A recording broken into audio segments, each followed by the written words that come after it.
মনে আছে স্পিকার সাহেব, 25 মার্চ তারিখে যে আক্রমণটা চালায়, সে আক্রমণ চলে সেনাবাহিনীর বাঙালি সৈন্যদের উপরে, বাঙালি বিজিআরদের উপরে, বাঙালি পুলিশদের উপরে, বাঙালি রক্ষী বাহিনীর উপরে, আর বিশেষ করে আওয়ামী লীগ কর্মী এবং নেতৃবৃন্দের উপরে।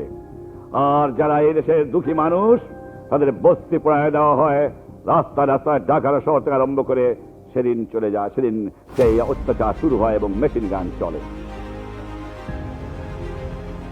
25 তারিখে রাত্রে যখন আমি বুঝতে পারলাম আর সময় নাই, বোধহয় আমার সোনার দেশকে আমাকে চিরজন্য ছেড়ে যেতে হচ্ছে, আমি বুঝলাম যে এই বোধহয় আমার শেষ।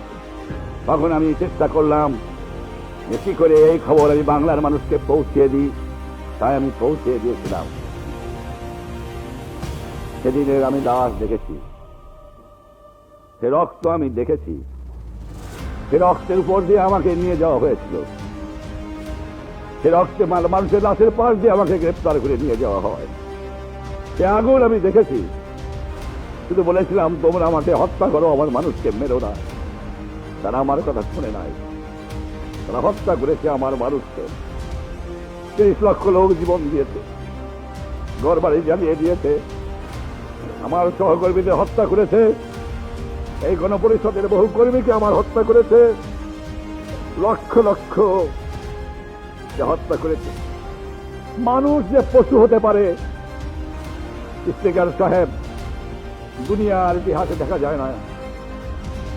হালুগা খাঁর গল্প পড়েছি, চেঙ্গিস খাঁর গল্প পড়েছি, হিটলারের গল্প পড়েছি, মুসলিনের গল্প পড়েছি, কিন্তু মানুষ যে এত বড় পশু হতে পারে যে 2 বছরে দুধের বাচ্চাকে হত্যা করে তার বুকের উপর রেখে দেয়, বল জয় বাংলা গাছের মধ্যে টানিয়ে রাখে। মানুষ যে পশু হতে পারে 70 বছর মৃত্যুর উপর পাঠানি অত্যাচার করা। মানুষ কেমন করে এত পশু হতে পারে যে লক্ষ লক্ষ দুধের বাচ্চাকে ধরে গুলি করে হত্যা করা। কেমনের ওপর আজ অস্ত্র নাই, গ্রামে গ্রামে জ্বালিয়ে দিয়ে হত্যা করেছে আমার লক্ষ লক্ষ জনসাধারণ। সে রক্ত আমরা ভুলতে পারবো না, তাদের কথা আমাদের স্মরণ করতে হয়।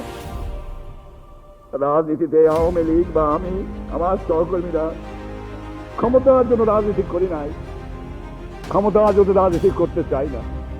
ক্ষমতা চাইলে বহু ক্ষমতা ভোগ করতে পারতাম, সারা দেশের প্রধানমন্ত্রী আমি হতে পারতাম, আমার সহকর্মীরা বাংলার মন্ত্রিত্ব করতে পারত।